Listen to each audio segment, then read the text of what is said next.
Hi friends, Friday అయితే పూజ అలాగైతే చేశాను. మార్నింగ్ అయితే లేచాను 5:30కి అయితే లేచి పూజ అయితే చేస్తున్నాను. చాలా డేస్ అయిపోయింది, హెల్త్ అయితే బాగాలేదు. సో చాలా డేస్ అయిపోయిందని అయితే పూజ చేశాను. చూడండి, అంటే ఈ మధ్య ఇంటికి వెళ్ళడం, ఆంధ్ర వెళ్ళాము, చాలా డేస్ అక్కడే ఉన్నాము. మళ్ళీ చాలా డేస్ అయిపోయింది వచ్చి, అందుకే పూజ చేశాను. ప్రసాదానికి అయితే డ్రై ఫ్రూట్స్ అయితే పెట్టాను ఇంట్లో. అప్పుడు ఆ టైంలో ఇంకేం చేయలేదు, హెల్త్ బాగోక. ఫేస్ కూడా చూడండి చాలా ఇదిగా ఉంది, జలుబు దగ్గు బాగా ఉంది. కానీ చాలా డేస్ అయింది, అందుకే చేశాను. బయట అలా అయితే చిన్నగా ముగ్గేస్తున్నాము.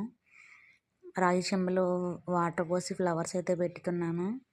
చూడండి, లోపల అయితే మా వారి బర్త్డేకి అది గిఫ్ట్ ఇచ్చారు వాళ్ళ ఫ్రెండ్, బుద్ధుడి విగ్రహం. అక్కడైతే కొన్ని పూలు మిగిలాయని అక్కడ పెట్టేసాను.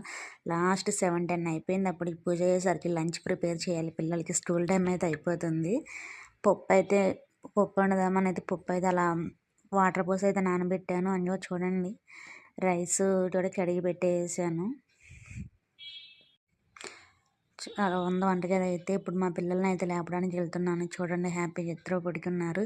వీళ్ళని మార్నింగ్ లేపడం నాకు పెద్ద టాస్క్ లాంటిది. అసలు వీళ్ళని లేపి పంపించానంటే పని అయితే కంప్లీట్ అయిపోతుంది. నేను ఇలా మీషోలో అయితే సాంబ్రాణి వేసుకోవడం అయితే ఇవి తీసుకున్నాను. చూడండి, అది వెలిగించి అందులో పెడితే మనకి హోల్స్ ఉంటాయి. దానికి హోల్స్ నుంచి పోయి అలా వెళ్తుంది. ఇంట్లో అయితే మంచి అంటే పాజిటివ్ వైపు ఉంటుంది. ఇంక 7-10 అయిపోయింది టైం అయితే అప్పటికి. ఇంకైతే నేను ఏం ప్రిపేర్ అయితే చేయలేదు. సాంబ్రాణి వేస్తున్నా ఇంట్లో మార్నింగ్ టైము. ఈవినింగ్ లేట్ అయిపోతుందని మార్నింగే వేసాను. హోల్స్ నుంచి పొగ అయితే వస్తుంది. 8:40 అయితే టైం అయింది. పిల్లల్ని అయితే ఆ టైంకి రెడీ చేసాను, పంపించేస్తున్నాను. అంటే చూడండి, ఈరోజు చరణ్కి యానిమల్ డే అంట. సో డ్రెస్ అయితే సివిల్ డ్రెస్ వేసి పంపించమన్నారు.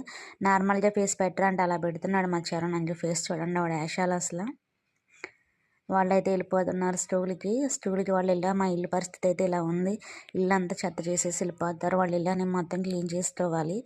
ఈరోజు అయితే పని అయితే నాకు అవ్వలేదు, పూజ చేయడం వల్ల లేట్ అయిపోయింది. ఇప్పుడు అంతా కిచెన్ అంతా టిఫిన్ చేసి కిచెన్ అంతా క్లీన్ చేసేసేసి బట్టలు అవి కొంచెం వాష్ చేయాలి. బాయ్.